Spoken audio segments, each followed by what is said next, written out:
Oh, this is great. There's a lot of people on here. Hello, everyone. So nice to see. I think I see new names. That's super cool. Hi, Miss Nashin. Nice to see you. Hi, nice to see you. Okay, let's see. Maybe we'll give it like another minute or so. Right. Just to let some people come on. Okay. Okay. Thanks, Lisa. I got your message. So Lisa Imai doesn't have a mic today, so she'll chat if she needs to pass anything on.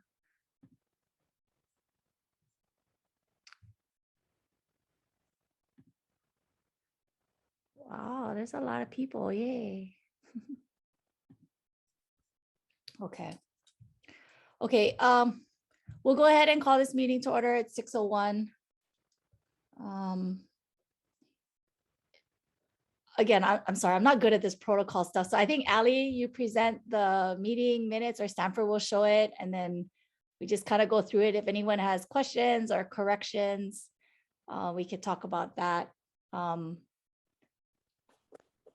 Right. For this meeting, I didn't have a Google folder set up, so I'm gonna show it. But if anyone ever has to make any changes, just let us know. So I'll Okay. go ahead and share it. Thank you.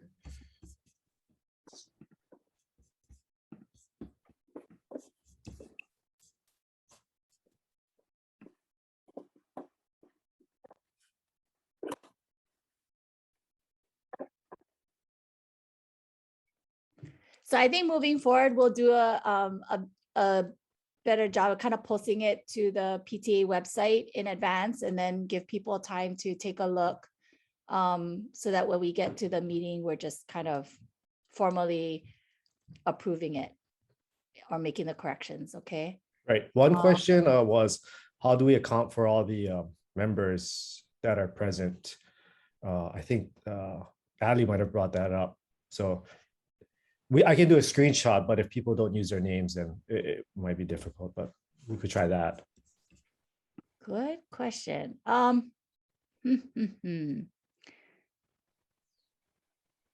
So Stanford, you can do a screenshot of all the participants, and then we'll do our best to sort of match that up. Right. And Okay. maybe we can make an announcement that if people are not using their names, or they're using just a first name, that maybe they could just directly message us and then tell us that they're present. Okay. Okay, so we'll note that for moving forward, but thank you. And I think that's part of what, at the open house, we used to use that as a general meeting and let everybody vote, but not everybody's a member. So it's really hard to figure out why that would qualify as, quorum or anything else. Just, it's too much of a mixed bag. So this is kind of our first formal meeting of the school year. Oh, sorry, maybe I should have highlighted some of those things. So yeah, I think last time we did just sort of talk about the big picture outlay for the year, really increasing the communication. We talked about that at open house, reorganization of committees. So introducing new ones and then consolidating some older ones together, lumping it into each other, just so that, right, there's fewer point people involved, and we're just trying to streamline part of the process. We do have some big vacancies. I think audit was one of them. Nominations committee is another one, and craft fair is a big one. I mean, I'm sorry, not craft fair. Well, craft fair for next year. Mayfair has no chair this year as of today. So that would be something that we are going to start looking out for. If people are interested, please let us know. Sakai Machi was another new one. So thank you for everyone who's volunteered or volunteered their partners to date. We really appreciate that. Waylon and Megan, you guys did a great job recruiting. The other goal was about financial governance. So Ryan will talk about the finance committee and the survey that went out to members. And then increasing membership. So I think even just by the attendance today, I'm super happy to see that, we have a lot of new faces, and I hope we continue the momentum, because it's going to be a really good year, a hard year because of COVID, but a really good year overall. So I think those are kind of the big things from the minutes. Stanford, if you could just scroll through the rest, and hopefully if anyone has questions, let us know. But again, we'll post it to the website earlier next time around. Okay. And then a lot of these we're touching on today as well, like membership and finance, room parents, craft fair, and alumni. So, okay. This was one that was pretty big. The approval of the HEPA filters. Oh, yes. Okay, thank you. And I think we're working on resourcing the purchase. Was that came out of open house? Okay. But the value of it was already approved, so we're okay. We wanted to try to do that before the school year. Okay. Do you need somebody to make like a motion to pass it? Is that how it goes? Okay. Well, I don't think it can be me. So can we get a motion to pass the minutes or approve the minutes from July? Motion to approve. Thanks, Brad. Can we get a second? Second. Thank you. Who's that? I'm sorry. Wayland. Oh, Wayland, thanks. I guess all in favor, you could just say aye or raise your hand. Give a thumb. Any, what do you call it? Any no votes? Any opposed? Any opposed? Sorry.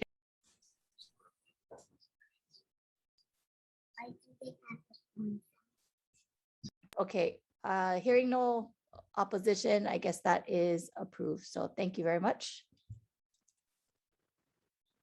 Shall we move on to principal's report? Mr. Gusman? I'll turn it over to you. Oh, there's nothing going on. Oh, just hunky dory, just cruising. Yeah, you're a good leader. It's all good. Oh, okay, so day 8 seems like it's day 52. I don't know. It's been a challenge. It's different, way different from last year. Yeah. So breakfast. I know people meaning people above my level might have thought it was a great idea in a lot of ways to have free breakfast, but it's caused it's been overwhelmingly popular. So again, just kind of emphasizing if people can come closer to the report times, they're not going to eat breakfast, that would be best. I think it's been kind of working since I put the email out. It's been a little bit better. I think also because Midpack started, so there's probably more traffic, and then next week Punahou starting, so that might help to thin things out with people kind of not all arriving at the same time. But in any event, I'm cautiously optimistic about the message that was sent out and people's willingness to make adjustments if they did at all. But it seems to have been helping. So thank you for anybody on here who has made that sacrifice and made the adjustment. It's been a challenge in terms of after breakfast, having the students kind of get into the habits of kind of a strict protocol, mitigation strategies and whatnot. For the most part, I think they've got it. The mask wearing, having to go outside their classrooms to drink water. I think they're getting used to it. There still needs to be some reminders, but then they're kids, right? So that's what happens with kids. So we'll just continue to remind them, and hopefully, when things like today happen, so hopefully everybody saw the email that we did have a positive case on campus, that things are minimized. So it remains to be seen as we go through the next few days. But that's the whole purpose of having our mitigation measures, I should say, is when something's going to happen. And at this point, with so many kids back, I think you've seen we're not the only school by far that has had a case, a positive case. And it may not be the last time that we have a positive case this year, but we just need to continue to, really work together. And a lot of people are doing a lot of good work, but we're only as strong as everyone doing and being on the same page, everyone doing all the same protocols. So a couple of things. Right, I'm not going to talk necessarily about details of today's case, and I would really appreciate it if you don't ask me because I cannot. Okay, but just general kind of things that I'd like to put out there. One is, if your child is sick, you got to have them stay home. Yeah, that includes my employees too. I tell them, you guys sick, you got to stay home. That's like one of the best ways for us to prevent anything. Now, with that said, the way that this virus works is sometimes you don't know until days later, right? And then the person's been sitting there and then they have symptoms later on. And I'm not a medical person, I'm not a scientist either. I just kind of know what I know from reading a whole lot. Every single day I read all kinds of stuff of the latest things coming out. So, I don't know when people are infected versus when they are become more infectious to people, when they're vaccinated versus non-vaccinated. In a lot of ways, kind of doesn't matter. The challenge is a lot of times working from behind, right? So if there's any kind of leading indicators that your kid is sick or you're sick, that's what we got to say, hey, please just don't come to school. The other thing is, if someone in your family tests positive for COVID, that's an absolute, you cannot come to school because now you're a close contact, right?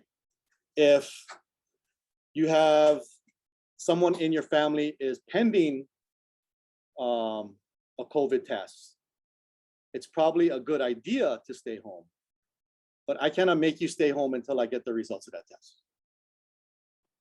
So that right there you can see is a little bit of a gap, right? There's all these little gaps. If you are pending a COVID test, either your student is pending a COVID test, they went and got a COVID test and they're waiting the results, you cannot be in school while you're waiting those results. It's out there in the information that I've put out, but maybe it's not as clear for people, and I can understand how it can be confusing because a lot of times a lot of this guidance has changed. And even as principals, as we meet, depends on what version that you're working on. So you got to really keep up with what the latest information is from Department of Health and from the DOE. But that is the latest information. So we got to all come together. I've said it before. I said it in the town hall. I said it at open house. I've said it since last year. The only way that we're going to get through this is we all kind of work together for the greater good. And in some ways, sacrificing a little bit for, I know people got their own things going on in their lives with their jobs and whatnot. But ultimately, so myself and the teachers and everybody here, we're responsible for you guys' kids. These are all my kids. I have 420 something kids. Yeah. And it would kill me if something happened to any of the kids. And so trying to manage everyone's agendas is difficult, but we just got to try our best to come together and do it for the greater Noelani community. And that's the only way we're going to do this thing and overcome. And if it does happen, the way that we're going to minimize anything from spreading and keeping the kids safe. So I hope everybody can kind of understand and appreciate the position like that I'm in, to be able to try and protect all your kids. Yeah, sometimes it's not a popular decision because it's going against something that's butting heads with what you got to do in your life, but you got to understand that I'm here to protect your kids, and that's my number one priority at this point. So with that said, the HEPA filters, are one of those mitigation strategies. So here's the deal, right? I didn't know the DOE had sent these 2 little boxes to me over the summer, and without explanation. I just recently found out this week what they were. And they're actually CO2 measures, gauges that I can put in the classroom and measure. So CO2 levels are what they say, it's a proxy for ventilation in the classroom. So it's not a direct correlation necessarily, but if you have good ventilation, then the CO2 level should stay relatively down. So we've been doing experiments in classes just to get baseline data. I finally was able to get the order through on Amazon. So hopefully that's coming through. I think it actually helped out because the price dropped. And I think it got to the point where we were able to order the number that we needed to at that price to be on our credit line. So cross our fingers, it didn't reject, because it was rejecting our payment for weeks. And then finally now it hasn't rejected it. So hopefully they will come in on Monday, and then we can try and test it out in a few rooms and do some of these measures with the CO2 meters and whatnot. So I know it's been hot in some of the rooms, but just be patient with us, because we're trying to do it in the safest way possible using the best possible data that we have with these little gauges and stuff like that. Okay, so Danny is coming. So I'll be giving you the bill hopefully soon.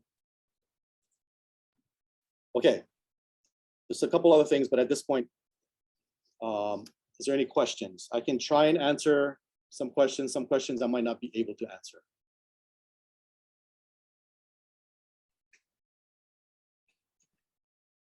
Mr. Gusman, thank you very much. I have some questions that were messaged to me directly, so I'm just going to read it out, and I'll preface it with that the people understand that you have to follow DOE guidelines. So yep, let me read it. I can answer what I can answer. Other things, if I cannot, I just can tell you I cannot.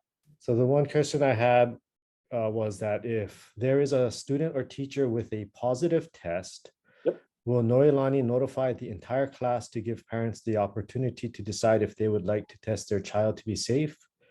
Even if a child is not sitting next to the student in a class all day, would make me want to test? No. We only notify those that are close contacts.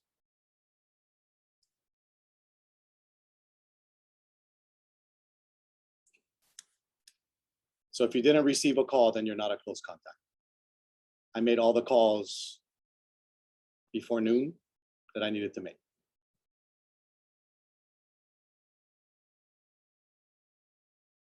Other questions, Stanford?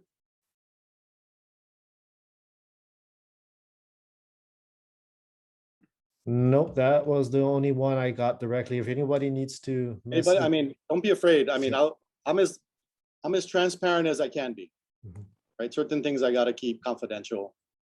I have nothing to hide. That's why I put on the subject line positive COVID test. I wasn't trying to hide anything.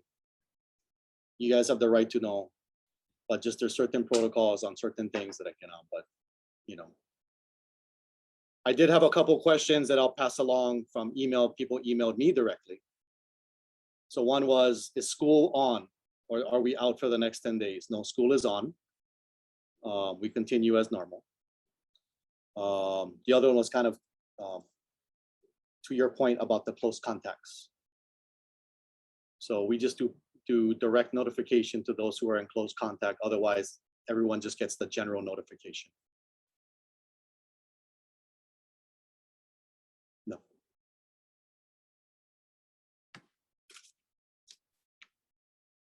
Okay, we're okay. If you feel like you want to just email me directly, by all means, during the meeting, I can try and answer and email you back. Or if you want to just message me on the chat directly, you can also do that. If you have a personal question that you want to ask. Cool? Okay. A couple other things. Just a reminder, next week, Friday, is admissions day. There's no school for students on the 20th. The following Friday is the 27th, it's our professional collaboration day, so there is no school for students also. So the next 2 Fridays, not tomorrow, but the next two, 20th and 27th, no school for students. Okay. And then the last thing is, I know teachers have been getting room parents. We have 1, 2, 3, 4, 5, 6, 7, 8 people assigned to 7 rooms as room parents. If you are interested in being a room parent, contact your teacher.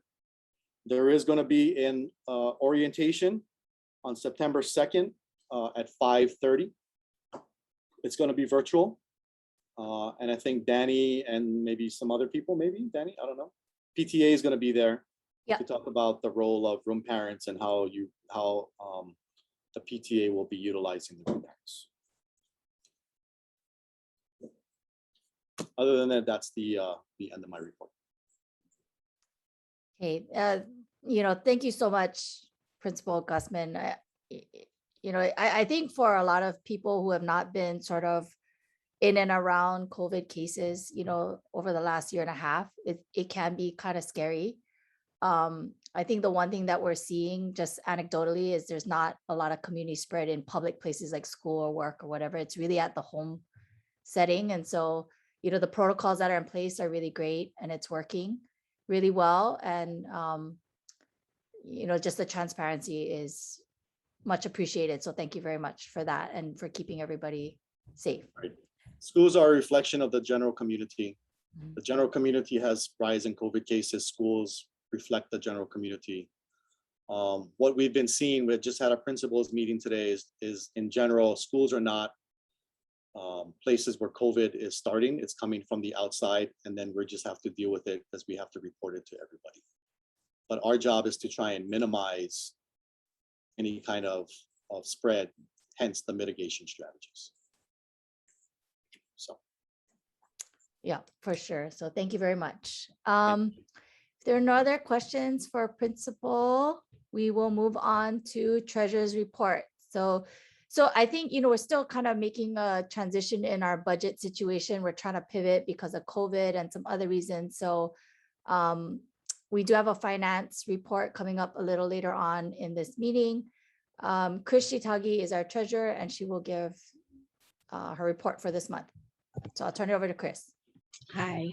So the bank account balance as of July 31st for our operating is 198,863. Savings is 21,745. And then the checking that has that all of our, I guess, electronic credits go into is 12,464. And then I don't know why there's like a large balance in our operating account, and so if possible, I would like to recommend if we could transfer like at least 100,000 into the savings account.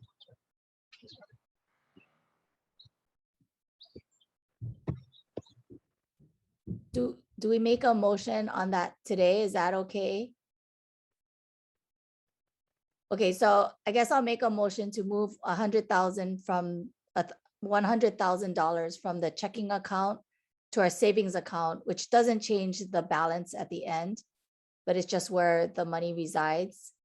Can I get a motion to do that?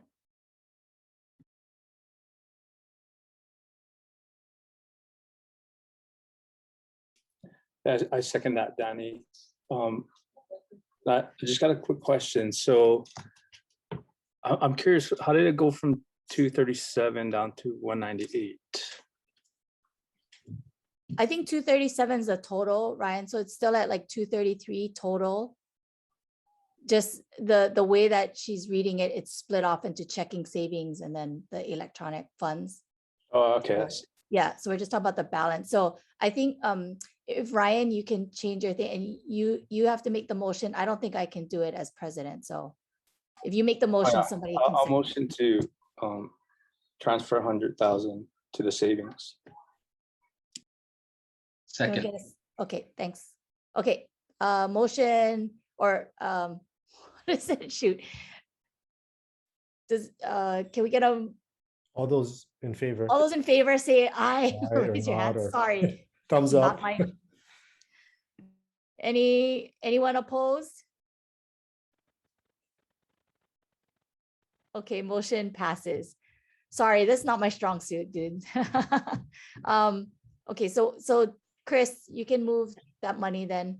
Okay, thank you. To the accounts, but the balance remains the same, just confirming for everyone.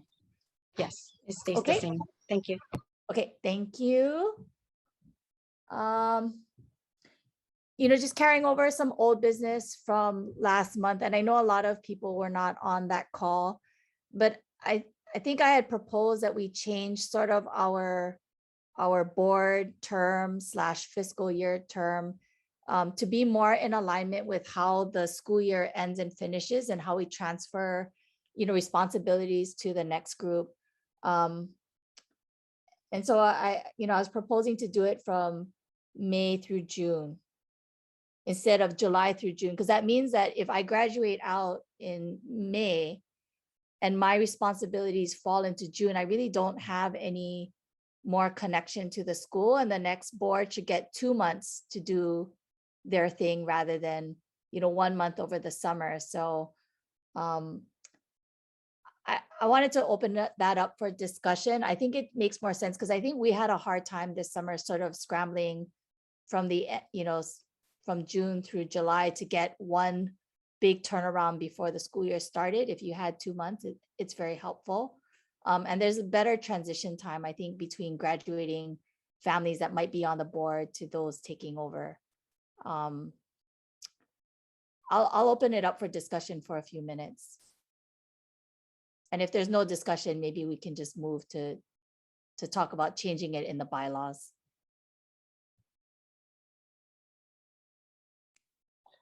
Sorry, great- Danny. Danny.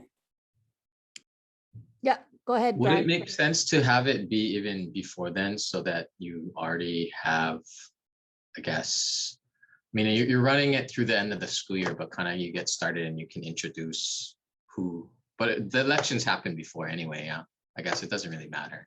Yeah, you so the got it. election usually happens at Mayfair, right? So that's kind of like mid-May about. I think in terms of practical responsibility, the next board could take over right as soon as they're sort of elected, you could start transferring. And Mhm. that just the formal term ends at the end of May, and the new board would formally start beginning of June. Does that kind of make sense? Yeah, I think it makes sense. I know some boards, they have like president-elect and maybe they run that last meeting before school ends, right? Just so that there's a little bit more continuity. But it's, it's just splitting hairs, I guess, at this point. Yeah, I see what you mean. I'm just trying to think of like for me, right? I'm a fifth grade parent. So how do I split out what would make the most sense if my second year, my term ended my fifth grade year? How do I finish out my responsibilities on the budget end and, kind of those procedural ends, policy ends? And we don't have to vote on it today. Maybe, maybe it's a good discussion thing for today. People can kind of think about it, email us in between the next meeting, and we can vote on it next month.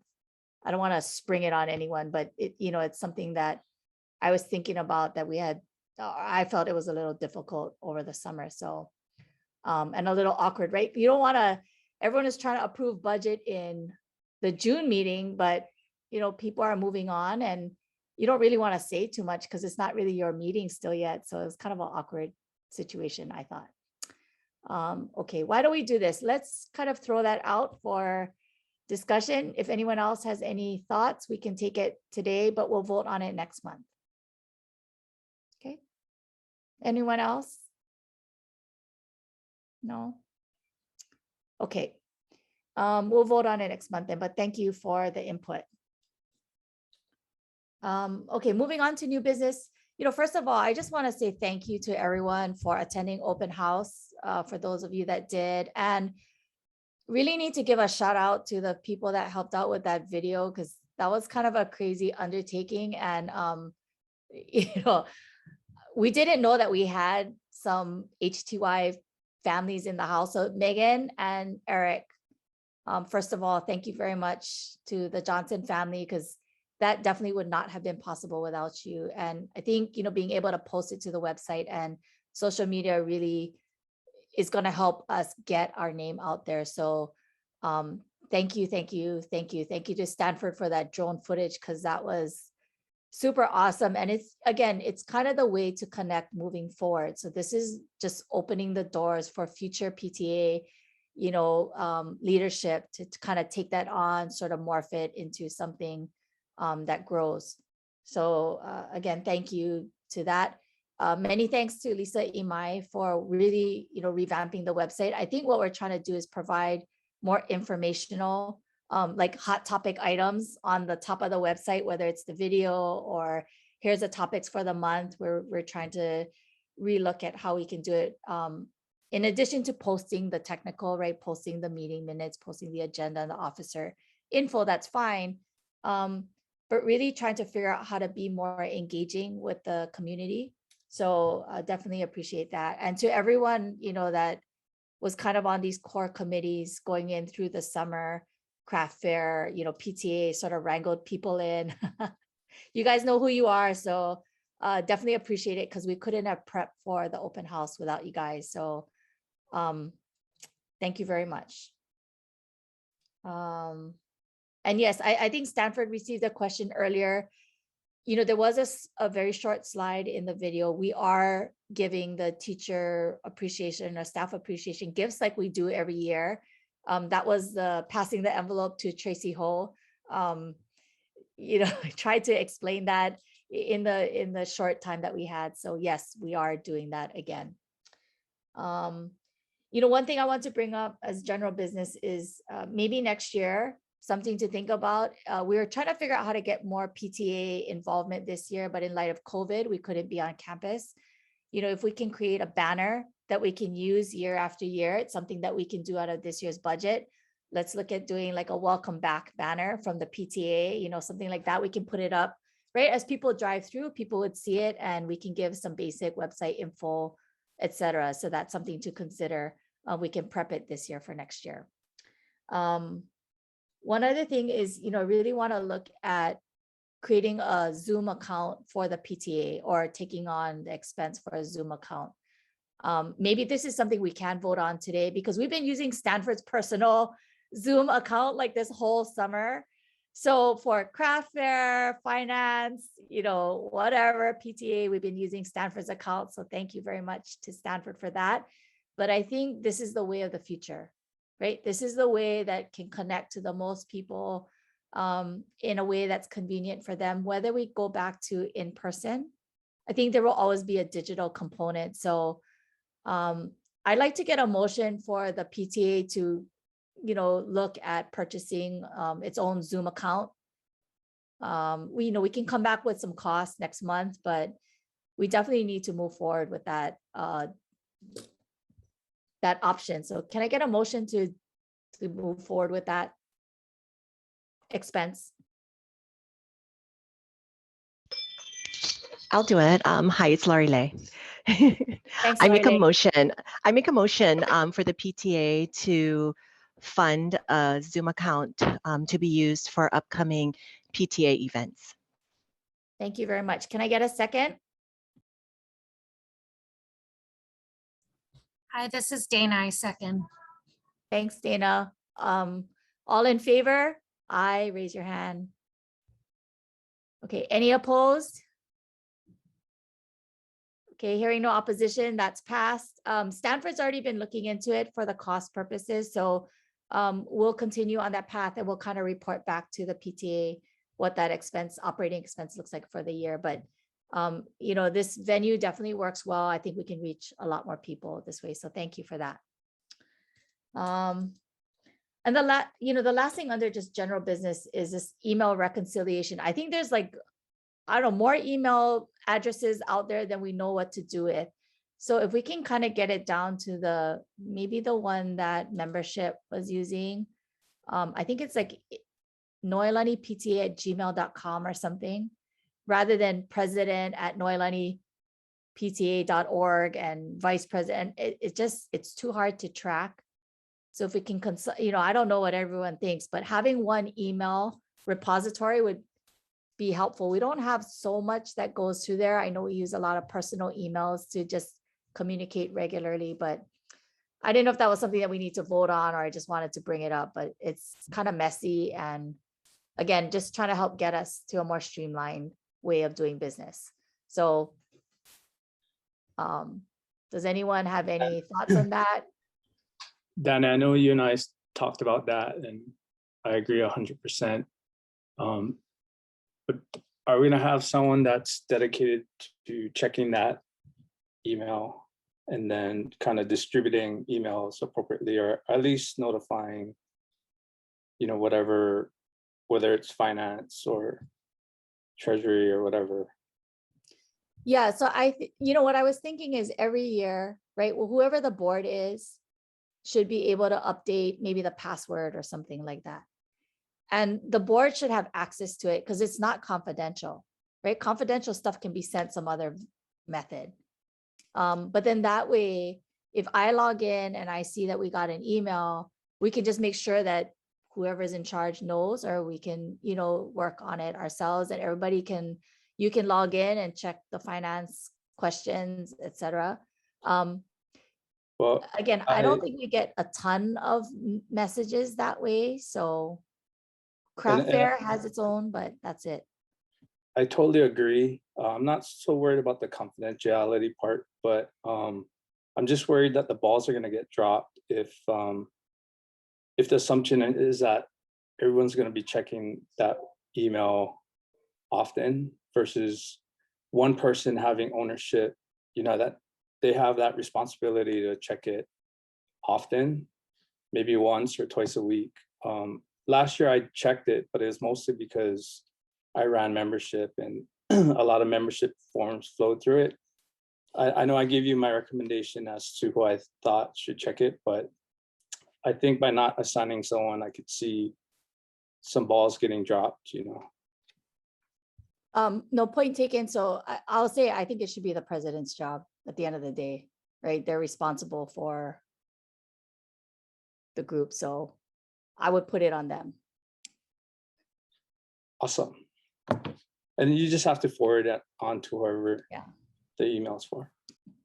Not that I want more, but I think just the reality of it is the president should be in charge of it and deal and distribute as necessary. So we can say it that way.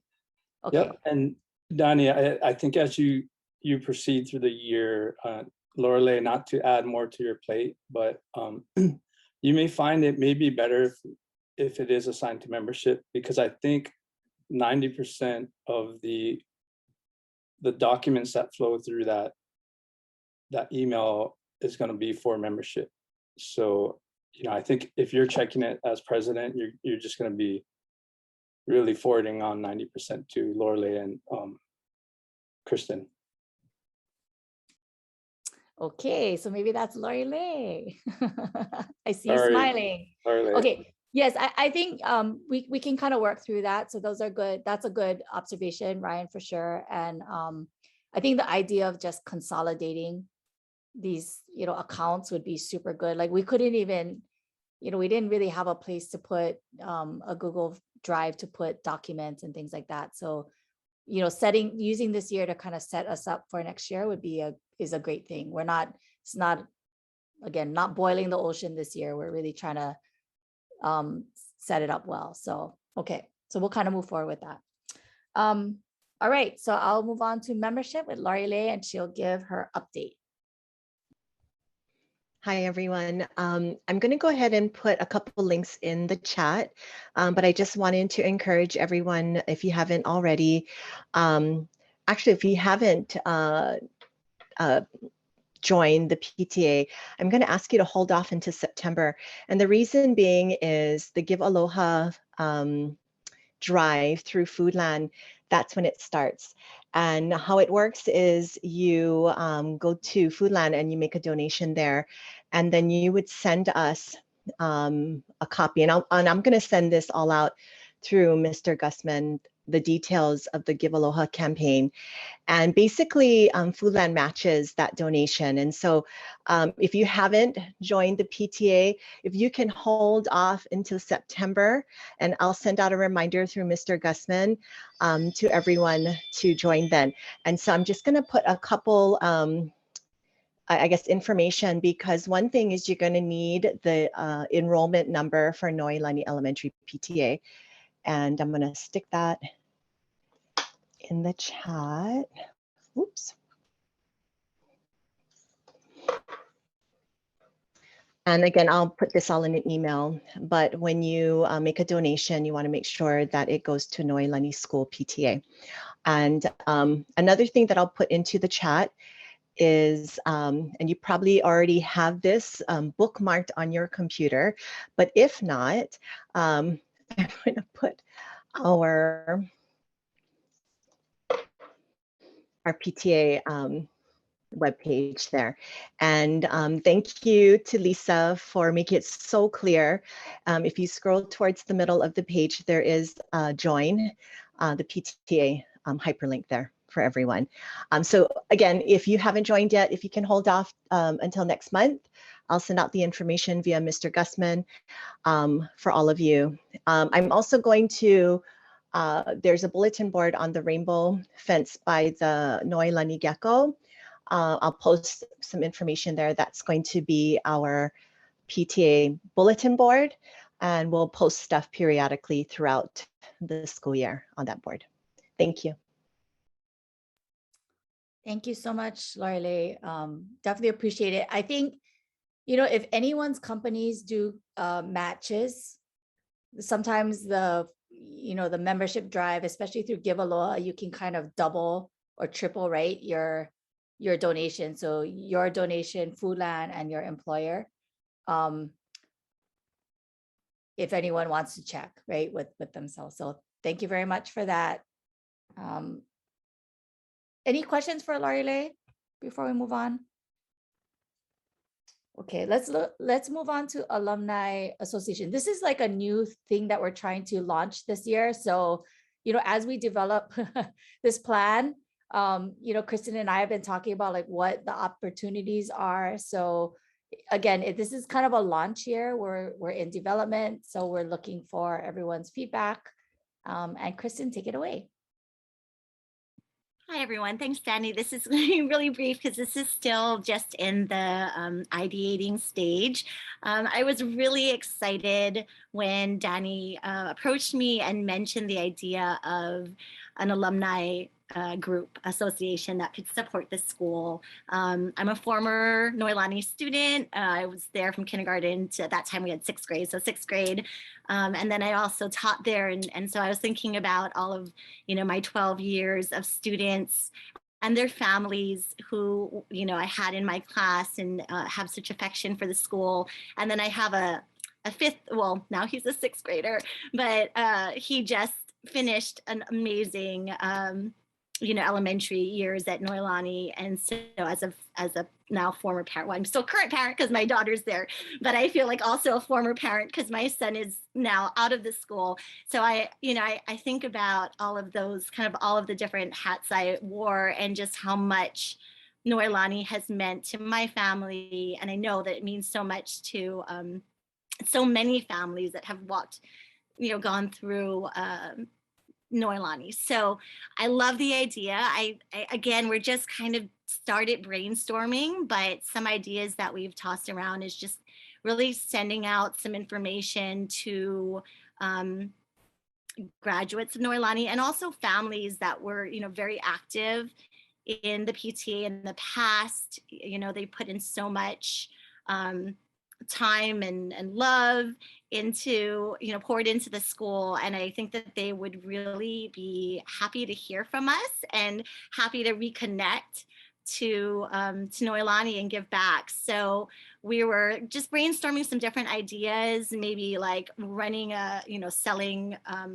some like logo items to alumni and having them contribute that way, possibly doing like a week in the spring where, you know, they can send in a donation and honor a teacher that they had, or share a memory that they had at the school that impacted their life, their family, and then we could post it and share that on social media. So just do some really fun things to support some of the capital projects at the school.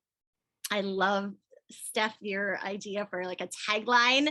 Yes, once a gecko, always a gecko. So, you know, right now we're just, again, brainstorming ideas. And if any of you would like to be a part of that, those conversations, I welcome you. I would love to hear from you. And so you can, I should have made a Google form or something. Maybe in a follow-up email I can do that, but you can always just email me as well. I'll pop my email address into the chat box. Are there any questions right now that anyone has about this new project? Maybe one thing I'll add on, Kristen. So thank you very much for taking that on, because I know that like even Principal Gusman has family, right, that are alumni. I had an auntie that taught there. I had some cousins that went there.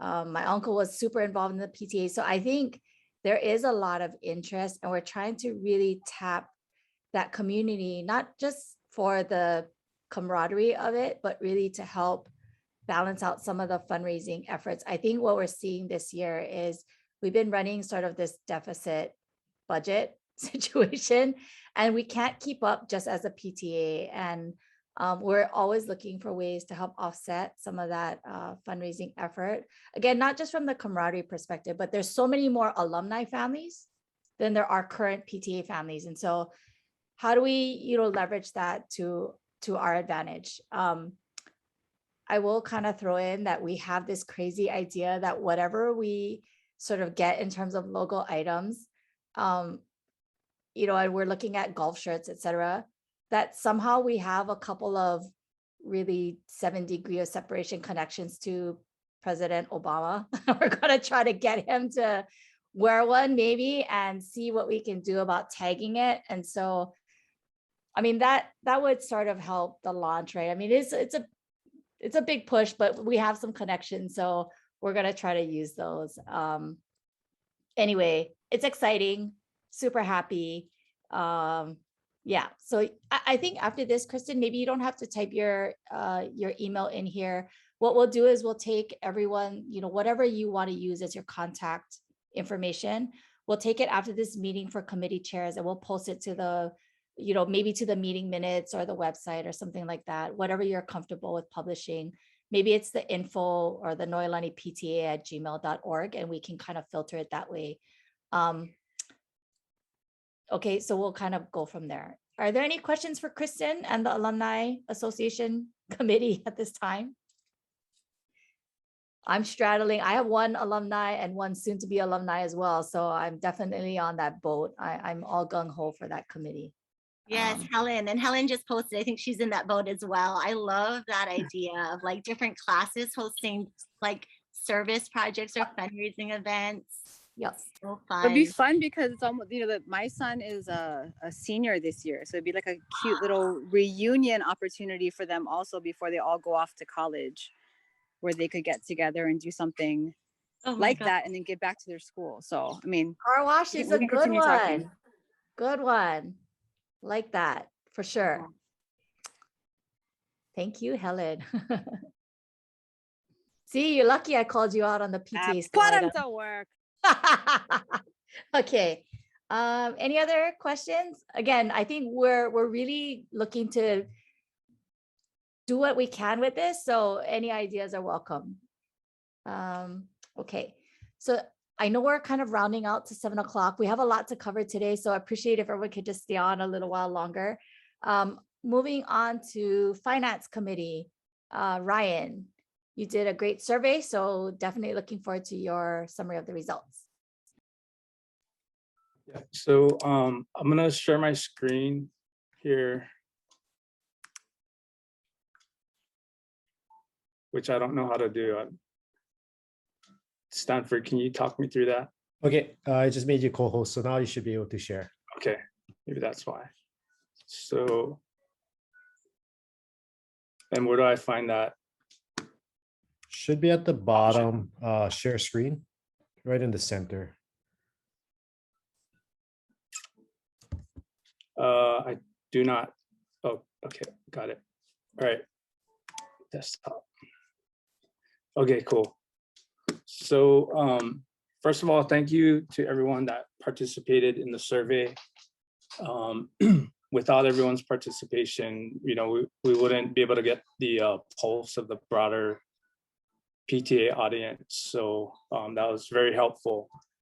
As you can see on the top of that, these are the survey results. So as you can see on the top, we had 69 responses, and I was pretty happy with that, considering I only sent the survey out to K through fourth grade last year membership emails. So basically the fifth graders, I kind of left out because obviously they graduated. So with that, there are only about 115 or so emails. So to get 69 responses, I was pretty happy. But in addition to, the things I noted on the delivery email, like greater inclusion, accountability, transparency, things like that.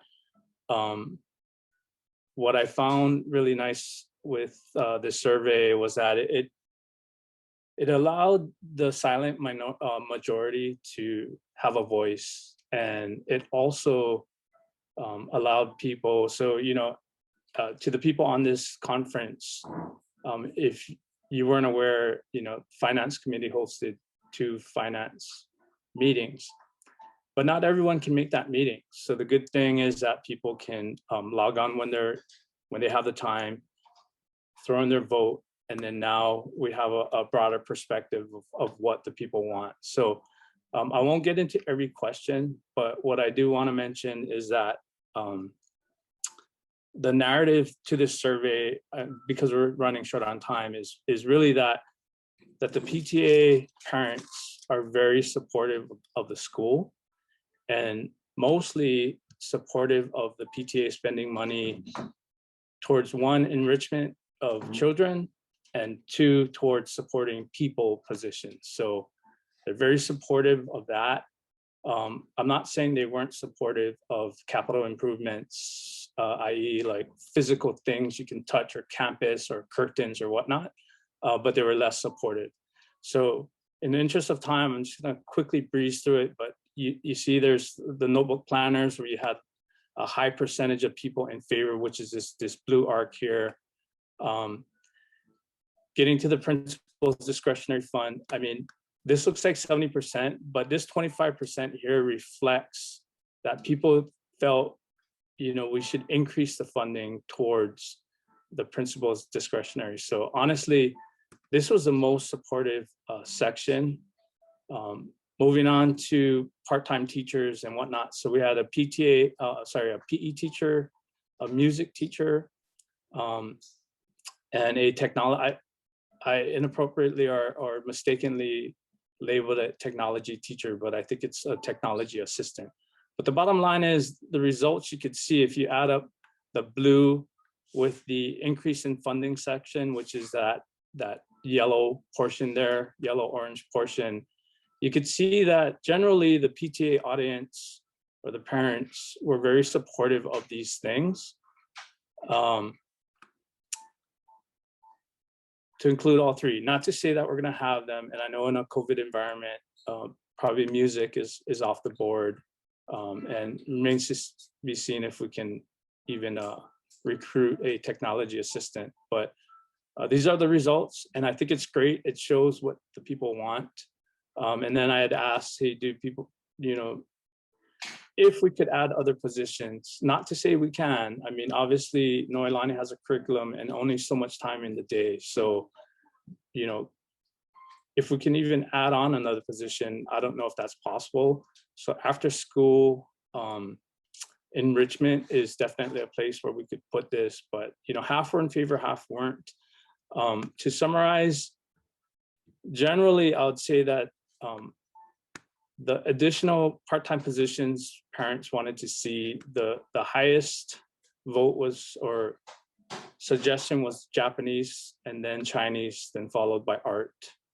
But there's obviously a smattering of different suggestions there.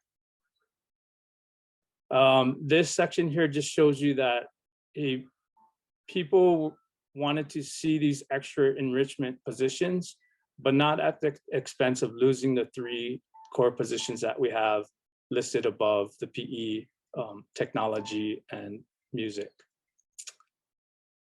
Again, getting to teacher reimbursement, the checks that Dania had mentioned that are going to be sent out, 83% plus this additional 7%, it's like 90% were in favor of it. And a lot of people are in favor of increasing funding. So when we got to like Chromebook upgrades, Idea Center, campus improvements, you can see that blue arc and this orange arc really dropped off. And I'll say that I do think that, you know, we have a lot of money, so which is why this blue arc is so big, this piece of the pie. I think if we had to choose between Chromebook upgrade and some of the previous initiatives, I think that these numbers would be even smaller. That's kind of the general theme to this survey, and I'll just end there. What I do want to mention is that I took the information from this survey, I threw it into a spreadsheet, and I averaged out, I calculated the average recommendation from each parent as to how much we want to fund. I did not apply a standard deviation for multiple reasons, but in future surveys, I intend on applying a standard deviation. I just want to caveat that.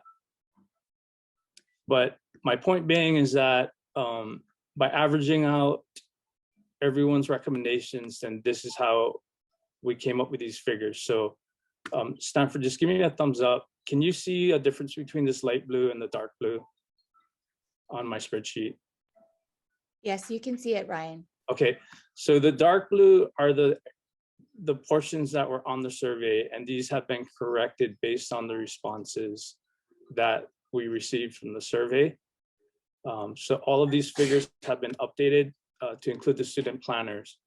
Now, I will say that there's a bunch of other initiatives on this spreadsheet, and I plan on capturing those for a second survey. But what I wanted to do was kind of get the closest gators to the boat on the first survey so that we can at least give Brian an idea of, you know, the things he needs, or at least he's thinking we're going to fund going into the school year. I think by getting him that information would set him up for success, which is why I prioritized these blue boxes. Again, I'm going to send out a second survey. It'll capture Big Island trip, other enrichment things. If people have additional enrichment things like banquets and whatnot, please email me or chat message me on this conference, and then I'll be able to ensure to include that in the survey. Gosh, we're really running short on time. So I do want to just say, I'm recognizing that the Delta variant is real, and it's really starting to take over. I think we're really trending in a bad direction with COVID. So I just kind of took it upon myself, Dana and I spoke also, and I threw in these COVID cuts. And the reason why is I basically took the income that we forecasted with the budget that was approved, call it 3 months ago, and I cut it in half. Because one, we already see that craft fair is gonna turn to a virtual craft fair. You know, it remains to be seen if we're even gonna have Jagathon. And you know, are we gonna collect $33,000-ish for Mayfair? Possibly not with the environment. So I wanted to provide a more accurate picture. So I basically cut the figure in half. So if you can see, without the COVID cut, we have a $33,000 forecast. But by throwing the COVID cut in there, it obviously reduced our income down, which gives us a greater idea of how much we're going to spend this year. And then obviously if we spend all that money, then we're gonna go from 237,000 to 128. And it looks like we're already 4,000 down from when I made this spreadsheet. So before we even talk about this, I do want to touch on another thing really quick. So mostly for Danny, but everyone on this conference, that I sent out many emails and made phone calls to the state PTSA, and then I reached out to the national PTSA, and finally back to the state. I finally got an answer, and it is legal for us to invest excess money in stocks and bonds, but we need to ensure that our bylaws reflect that. So obviously we need to amend our bylaws if we're even going to do that. And my intent is to send out a separate survey to the broader audience again, to ask and really spell out, like, hey, here are the risks, here are the potential benefits. You know, obviously I like to work smarter, not harder. However, you know, is the appetite there for, if we have excess money, to invest?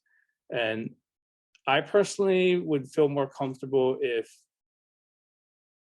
we don't get a majority vote, but I'd like at least 85% of the people that respond to be in favor of, for us to even move forward. Just because we can invest excess money, obviously doesn't mean we should. So I'd like to get the majority of the parents comfortable with it. And if we don't hit that 85%, at least for me, I feel like we should just sideline it to another year when we're more comfortable with it. And ultimately, at the end of the day, obviously there's risk with investing. And if we do lose that money, I don't want an angry mob of parents, you know, throwing rocks at my car. So I'd like to get a majority of people on board with that. So anyways, with that, I'll end there. I don't know, Danny, we're kind of running late on time. So to even like dive into and talk about some of these numbers, I know you're running craft fair. So if you have any things to say, other than that, we can move on. Yeah, no, thank you, Ryan. I think, for the finance side of things, we obviously are an anomaly, okay, in the PTA world. We know very few, I'll say, PTAs have that much cash balance.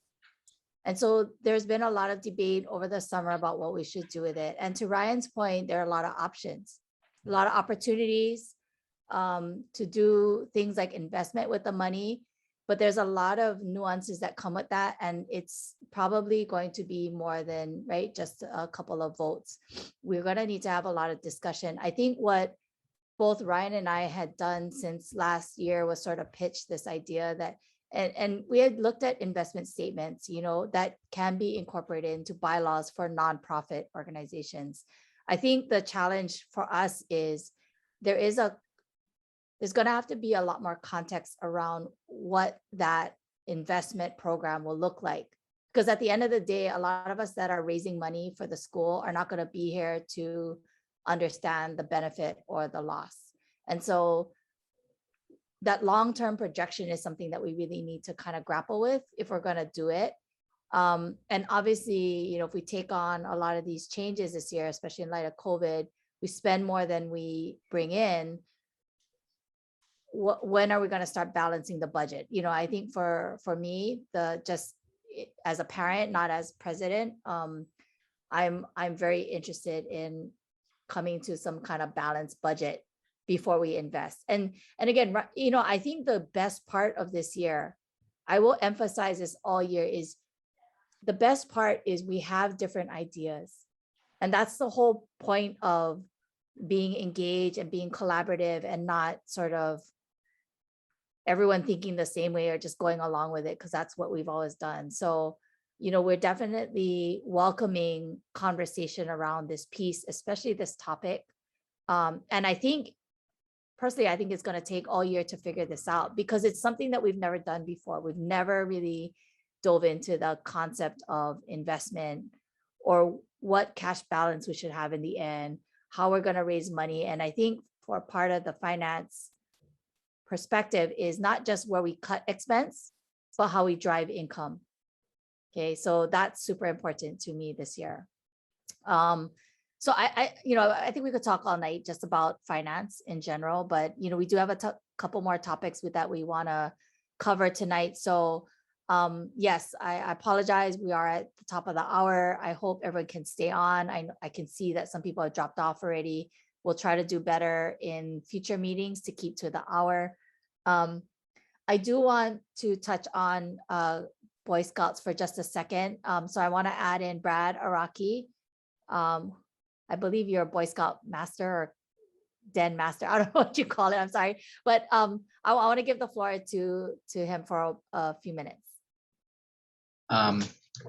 Thanks, Danny. I just wanted to introduce myself. I'm Brad Araki. I'm part of PAC 35. The Noelani PTA does sponsor a Cub Scout unit that goes from kindergarten to 5th grade, and also a Boy Scout unit that goes from 6th grade to, I guess, a senior in high school. Really 18 years old is what the cutoff looks like. Scouting, if you folks are not familiar, is open to both boys and girls now. And it is something where on the girls' side, it's very new, but there's a lot of uptake for that. I did have a video that Stanford was going to show, but in the essence of saving time, can we just post the link to the website? Would that be okay? And then there's a contact information on how to get a hold of us. We're actually going to have our orientation meeting this Saturday. And so I'll make sure to get our PAC email up there. So if you folks have questions, it is going to be a virtual kind of venue just like this, just so you can get a little bit more acclimated. But Scouting is a wonderful program that teaches now Scouts, both girls and boys, how to grow up the right way. It's really built on a lot of good values. And so come check it out. There's a lot of resources that are out there, but I'll kind of leave it to you, and hopefully I piqued your interest enough where you take a look at that video. But we did do something similar to, not as good as Danny folks, but we did something to kind of let you know what we've been doing. And we've been in person quite a bit and doing it in a very safe way for the Scouts. So anyway, thank you for your time.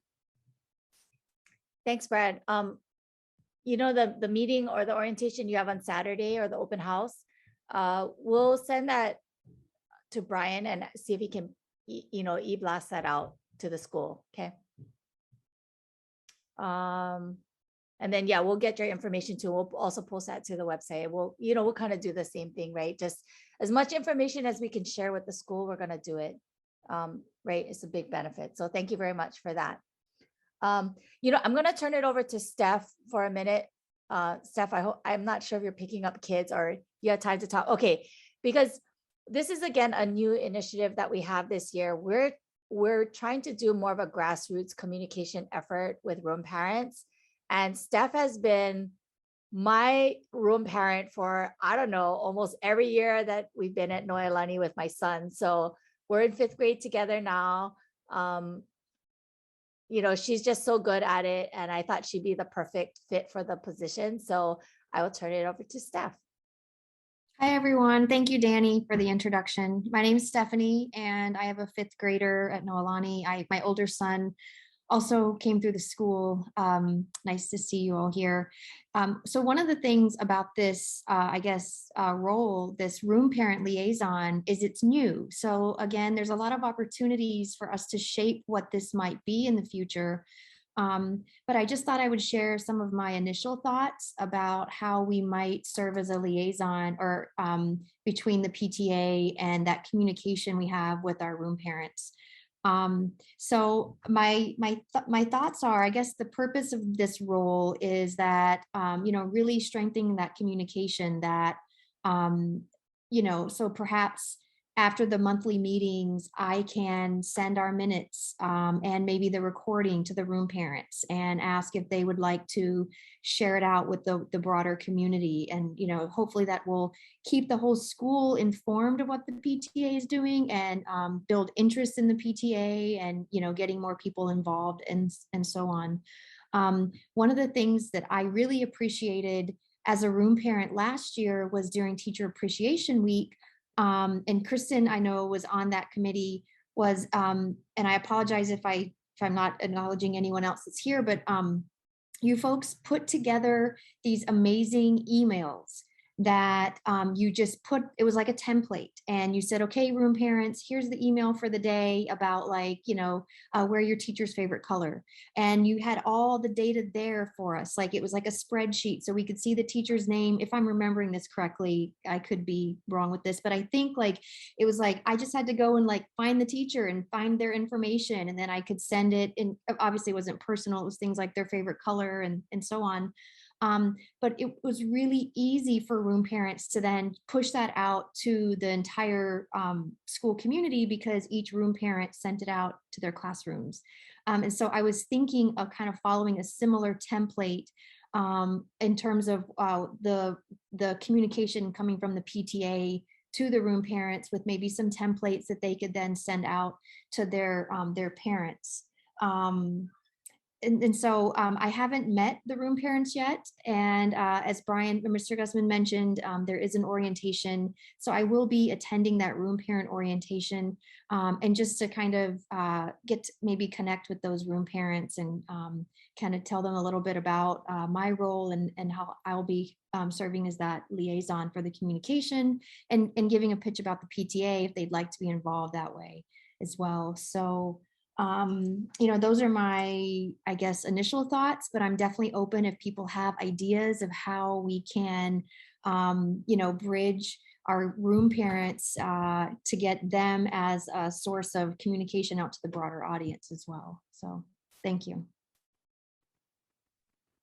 Yes, so thank you very much, Steph. I think for everyone that's still on this call, and we'll kind of push it out again to the membership, that you know, if you know people in your child's class that would be a good room parent or a good communication piece, you know, let's sign them up.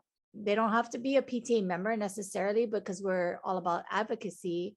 And, you know, just trying to get people engaged at that level, I think is a good thing. So, you know, many thanks to Steph for really working on that part of it. And, you know, it's okay for the communication to come from principal, right? Here's a passing on a message from the PTA. I mean, that's kind of the best venue we have to reach the broadest audience, but we're really trying to reach them more directly. I think that's the goal for this year, right? Is trying to get to everybody, you know, one person at a time, get them more engaged, and have them feel like their voice is definitely valued in our group. And so, yes, appreciate everyone who took on a new role this year. You know, we're all defining as we go. So it's a party this year. So thank you for that. You know, real quickly before I get to craft fair, because I'm also craft fair chair. I don't know how this happened. To Helen's point, I think there should be a new like position director, like President Craft Fair. So there was a question about music. Okay, and I want to make it clear that in many other years, music is definitely a priority for Noelani School. And I think, okay, so I see Principal Gusman coming on. It's just because of COVID, but I'll let him speak to that. Annie, So, I'll answer that question. Yeah. Okay, so a little bit of history for some of you who haven't been here. The last consistent music teacher that we have, and granted the music position is a half-time position, 19 hours a week, with no benefits. Okay, so that's what our PE teacher works on there, 19 hours a week, no benefits. It's very difficult to find somebody who will take that on. Typically, Mr. Ikehara, before he got ill and had to retire, he was a working musician. So he would sometimes have to leave and do gigs, and then, you know, just kind of manage with the schedule. He was a pretty awesome guy. When he had to step away, not because he wanted to, but because he had to. We tried to replace him, but it was sort of super hard to find. And this was even before COVID. Have to find somebody. We went even with Manamele, which was an organization that who got professional musicians to connect them to schools. And even through them, they were a little thin on the number of people that they could necessarily provide. So that was a service that the PTA paid for. It was maybe a couple $1,000s more than the PTA allocated for the position. But they must have cycled in at least 4 to 5 different music teachers just because they couldn't keep those people. COVID hit, and then it was kind of like a moot point, like, well, maybe we should hit the pause button and reassess everything. And we're still under that circumstance at the moment. So not for a lack of wanting a music teacher, but like I said, even in the best of time before COVID, super difficult to find that halftime kind of person. So that's kind of where we're at right now. So if anybody knows anybody who wants to teach music halftime, typically retired or like a musician, like a working musician, like I said, but they got to kind of know some stuff about not just how to play music, but how to teach music to kids. It's kind of easy to teach music to maybe like high schoolers, but a little bit more difficult when you got to teach music to kindergarteners who cannot read. Yeah, a little bit different story. So got to find that kind of special person who can do that. So that's what with the music. And if you don't mind, I thought about it a little. So I know in our last finance meeting, it was mentioned, hey, we should increase the amount of money we're going to allocate towards these positions to help recruit and retain the talent necessary. Doesn't necessarily work that way unless you guys are going to take on, if you're going to run it through the school, there's a specific position and a specific amount of money that's allocated to it as a part-time teacher, that we cannot incentivize people in that way.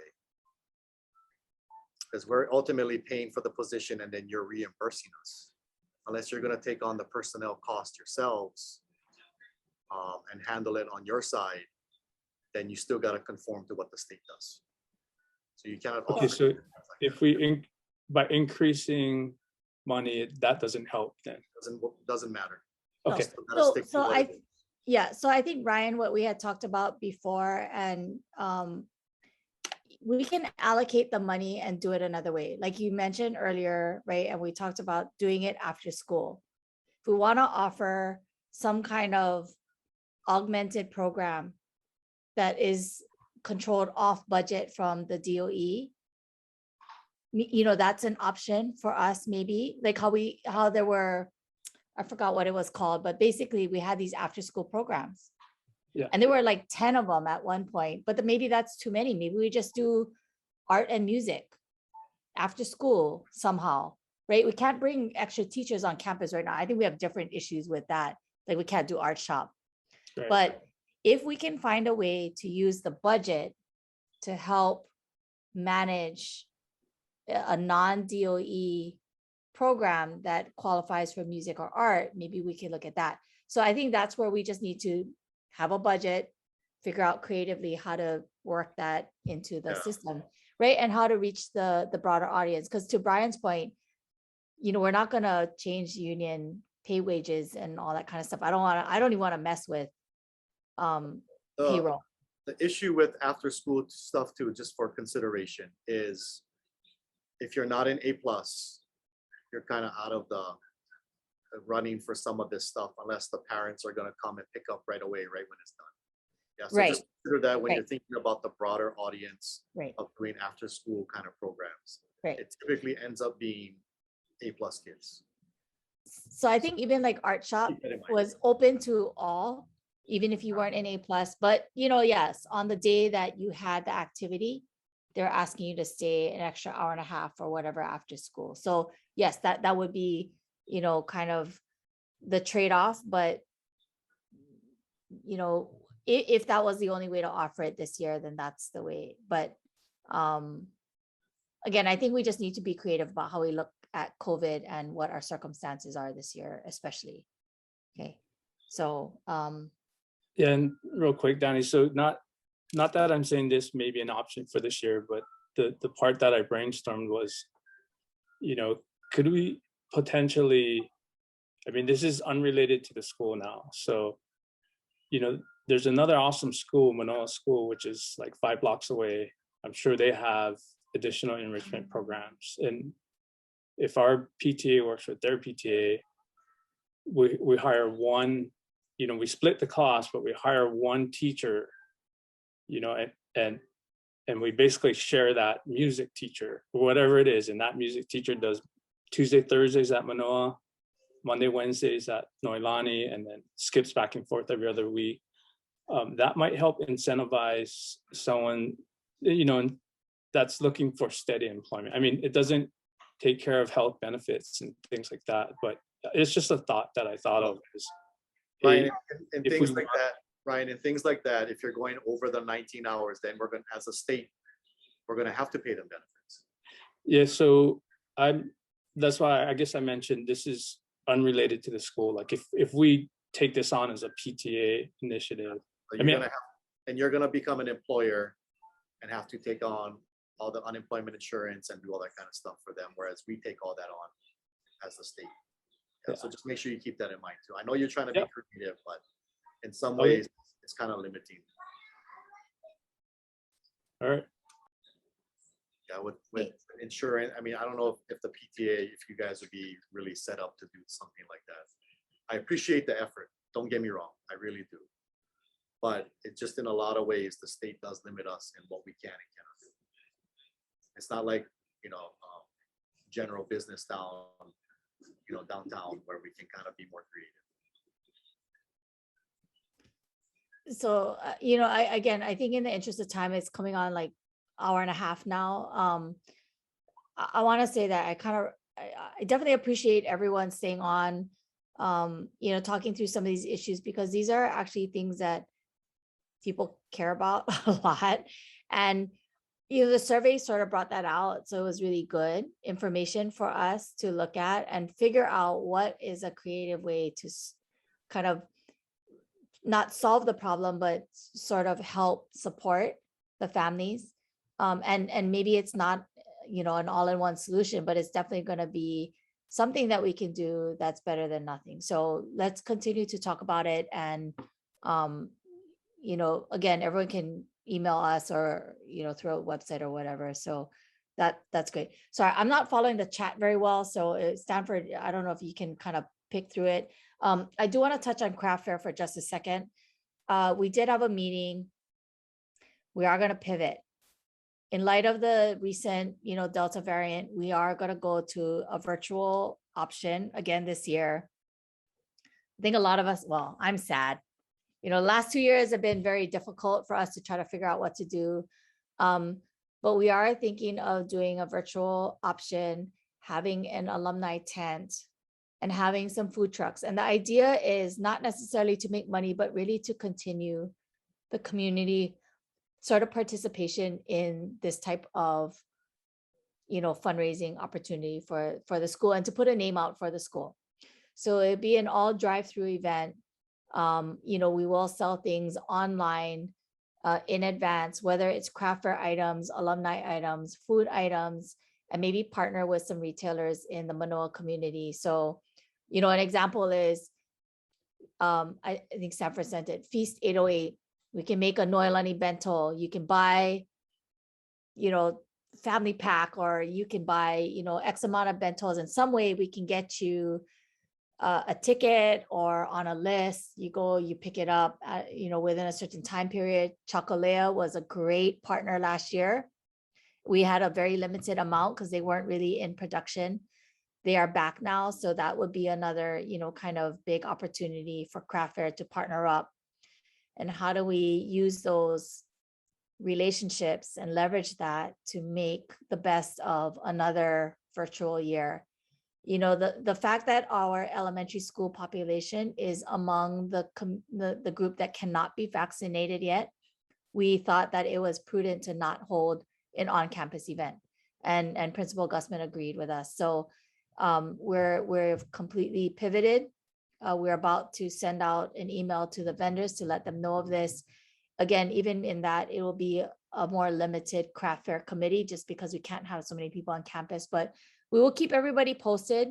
I think, looking for vendors, looking for fundraising opportunities, we might need people to go out and talk to some retailers, see if they'd be interested in having a Noelani special for a given amount of time, like maybe for the month of December. Case Crack Seed has offered to partner up on some things, get Chocolea, etc. So, maybe we can do that, and they can make their costs, they can make a small profit and we can add on like a donation fee or some kind. So that's what we have for craft fair. That's it's an ongoing issue. Okay. And again, sorry, I'm not good at reading the chat. So I hope we can help distill some of the questions that might have come out. But I think that's what we had for new businesses this month. Again, it's kind of going to an hour and a half. I know we had a lot to cover. I'm glad to see so many people still on. Really, really, I cannot tell you how happy I was to see that many folks signed on to the meeting. It's just really energizing. I don't know what else to say. A lot of gratitude to the core committees that have put in a lot of time and effort into this. I don't think we thought we'd be here today. This definitely wasn't expected for me, so I appreciate everybody very, very much. Definitely want to say thank you to everyone for attending tonight. We'll send out more notes and information. We'll post it to the website so everyone can kind of take a look. Feel free to let us know if you have any additional thoughts or questions. Sorry. But you know, we'll adjourn for tonight because it is kind of late. I'm not sure how we'll do this in the future, if we'll try to keep it to an hour or we'll just kind of say an hour and a half and see who can stay on. Stanford mentioned in the chat, please, you know, to email him with any comments or questions. We'll definitely follow up with you in the next couple of days for sure. Thank you to all the committee chairs again. There's no way we could do this without you guys. So I wish we could do this in person to a certain point. I like the virtual because I think it does invite more participation. And our next meeting will be on September 9th, again at 6 p.m. Oh, I have an old note on there. So September 9th at 6 p.m. Thank you very much to all. And thank you for your time. So we'll adjourn at 7:26 tonight. Have a good evening. Thank you very Thanks, much. Danny.